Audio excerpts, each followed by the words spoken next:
பார்த்தீங்கன்னா இங்கே டிஸ்கிரிப்ஷனில் ப்ராடக்ட்டுன்னு இருக்கும். ப்ராடக்ட்டில் ஆட் ப்ராடக்ட்டுன்னு இருக்கும்.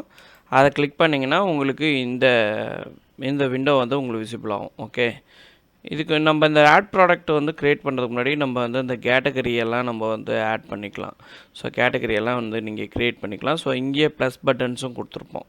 இந்த இடத்துல பார்த்திங்கன்னா இது எல்லாமே ப்ளஸ் பட்டன்ஸு. இதை வச்சு நீங்கள் வந்து பிராண்டு க்ரியேட் பண்ணிக்கலாம், சப்ளையரை க்ரியேட் பண்ணிக்கலாம், கேட்டகரி க்ரியேட் பண்ணிக்கலாம். இப்போ நான் வந்து ஒரு தம்பனையில் ஒரு இமேஜ் இந்த இடத்துல கிளிக் பண்ணிக்கிறேன். இதை கிளிக் பண்ணோடனே பார்த்திங்கன்னா ஃபைல் மேனேஜர் ஓப்பன் ஆகும். ஓகே, இப்போ இந்த ஃபைல் மேனேஜர் ஓப்பன் ஆகும். இதில் நம்ம ஐட்டத்தை ப்ரீ லோட் பண்ணிக்கலாம். ஸோ இங்கே கிளிக் பண்ணி அப்லோடு அப்படின்னு கொடுத்துட்டு செலக்ட் எங்கே நம்ம இமேஜெல்லாம் ஸ்டோர் பண்ணி வச்சுருக்கோமோ அங்கே போய்ட்டு நம்ம இமேஜை வந்து செலக்ட் பண்ணிக்கலாம். இப்போ நான் ப்ராடக்ட்டுன்னு தனியாக ஒரு ஃபோல்டரில் வச்சுருக்கேன். இது வந்து நம்ம இதுலேயே ஆட் பண்ணிக்கலாம். இப்போ நான் உதாரணத்துக்கு காடை வந்து நம்ம ஆட் பண்ணுறோம். ஸோ இது வந்து இறைச்சி கடைனா இறைச்சி கடைக்கு இது க்ரியேட் பண்ணிக்கிறோம். டபுள் கிளிக் பண்ணோடனே உங்களுக்கு இங்கே வந்து ஆட் ஆகிடும். இது சர்வீஸ் ஐட்டமாக குட்ஸ்னால் ஸ்டாண்டர்டில் வச்சுக்கணும். இங்கே வந்து நான் காடைன்னு டைப் பண்ணிக்கிறேன். காடை யூனிட் வந்து பீசஸாக கேஜஸான்னு போட்டுக்கலாம். ஸோ பீசஸ் கணக்குனா பீசஸ் போட்டுக்கலாம். ஹெச்எஸ்என் கோடு வந்து இந்தியாவுக்கு மட்டும். ஸோ அதர் கண்ட்ரிக்கு ஹெச்எஸ்என் கோடு வந்து நீடட் கிடையாது. ப்ராடக்டோட ப்ரைஸு ஓகே, இப்போ நான் உதாரணத்துக்கு $12ன்னு வச்சுப்போம். ஓகே, நோ டேக்ஸா இல்லை வந்து டேக்ஸ் இருக்கா? இப்போ இது வந்து ஜிஎஸ்டி இருக்குது. இப்போ நீங்கள் வேட் வேணுன்னா நம்ம அதை நான் சொல்லித்தரேன். ஸோ அதில் போய் நம்ம ஆட் பண்ணிக்கலாம். இப்போ நான் நோ டேக்ஸில் போட்டுக்கிறேன். இது வந்து அலாட் குவான்டிட்டி 5ன்னு செட் பண்ணிக்கிறேன். அதாவது 5 இருக்கும்போதே எனக்கு அலாட் பண்ணு அப்படின்னு அர்த்தம். ஸோ அதனுடைய டிஸ்கிரிப்ஷன் டீட்டெயில்ஸ் எல்லாமே போடுறதா இருந்தால் நீங்கள் போட்டுக்கலாம். ஆர்டர் வந்து ரீஆர்டர் வந்து ஒரு 10ன்னு போட்டுக்கிறேன். போட்டுட்டு நான் இந்த ஐட்டத்தை வந்து சேவ் பண்ணிக்கிறேன். ஓகே, சேவ் பண்ணோடனே ப்ராடக்ட் க்ரியேட்டட் அப்படின்னு வந்துடும். இப்போ பார்த்தீங்கன்னா இப்போ நம்ம ப்ராடக்ட்டை க்ரியேட் பண்ணிட்டோம். நல்லா புரிஞ்சுக்கோங்க, ப்ராடக்ட்டை வந்து நம்ம க்ரியேட் பண்ணிட்டோம். இப்போ ஆனால் ப்ராடக்ட்டை க்ரியேட் பண்ணிட்டோம்.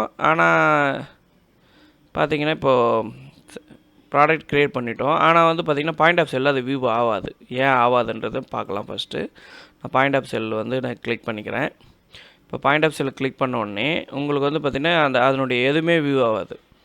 பாருங்கள், காடையே காணோம் பாருங்கள். இப்போ நான் அந்த கேட்டகரியும் சூஸ் பண்ணி பார்க்குறேன்.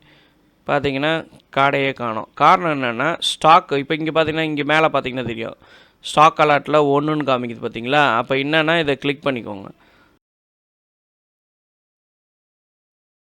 காமிக்குதா? இப்போது 2 ஆப்ஷன் இருக்குது. ஒன்று ப்ளஸ் ஆப்ஷன் ஒன்று கொடுத்துருக்குறாங்க, இன்னொன்று வந்து பர்ச்சேஸ் ஆப்ஷன். நீங்கள் பர்ச்சேஸ் இப்போ கையிருப்பு இருக்குது, நான் பர்ச்சேஸ் என்ட்ரி இதுக்கப்புறம் போட்டுக்கிறேன் அப்படின்னா நீங்கள் ஸ்டாக் அட்ஜஸ்ட்மெண்ட்டில் போயிட்டு இப்போ வந்து கையில் வந்து ஒரு 25 குவான்டிட்டி இருக்கிறதா நான் போட்டு அப்டேட் பண்ணிக்கிறேன். இப்போ போயிட்டு நீங்கள் பாயிண்ட் ஆஃப் சேலை செக் பண்ணிங்கன்னா இப்போ நான் பாயிண்ட் ஆஃப் சேலை கிளிக் பண்ண போகிறேன். ஸோ இங்கே காடை காமிச்சிடுச்சு. ஸோ என்ன அர்த்தம்னா நீங்கள் ப்ராடக்ட் க்ரியேட் பண்ணால் மட்டும் போதாது, அது பர்ச்சேஸ் பண்ணியிருக்கீங்களா இல்லை கையிருப்பு இருந்துச்சுன்னா நம்ம ஸ்டாக் அட்ஜஸ்ட்மெண்ட்டில் போட்டால் மட்டும்தான் இங்கே என்ன ஆகும், விசிபிள் ஆகும். ஓகேவா? ஸோ அப்போ தான் வந்து உங்களுக்கு டோட்டலாக விசிபிள் ஆகும். ஓகே, இப்போ நம்ம காடையை கிளிக் பண்ணிக்கிறோம். ஸோ கோழியை கிளிக் பண்ணிக்கிறோம். மொத்தமாக போடணுன்னா உங்களுக்கு தெரியும், ரைட் கிளிக் பண்ணி இப்போ 1.5 கிலோனா 1.50 போட்டு ஆட் பண்ணிக்கிறோம். ஸோ அது வந்து என்ன ஆச்சுன்னா 2.5ன்னு ஆட் ஆகிடுச்சு. ஏற்கனவே 1 போட்டோம், இப்போ 1.5 போட்டோன்னே இது ஆகிடுச்சு. இப்போ நீங்கள் வந்து கோழியை வந்து பார்த்திங்கன்னா ஜஸ்ட்டு 2, 3 கூட ஆட் பண்ணிக்கலாம். ஆட் பண்ணிட்டு ஜஸ்ட்டு பே நவ். வாக்கிங் கஸ்டமராக தான், அவங்க ரெக்கார்ட் தேவை கிடையாது.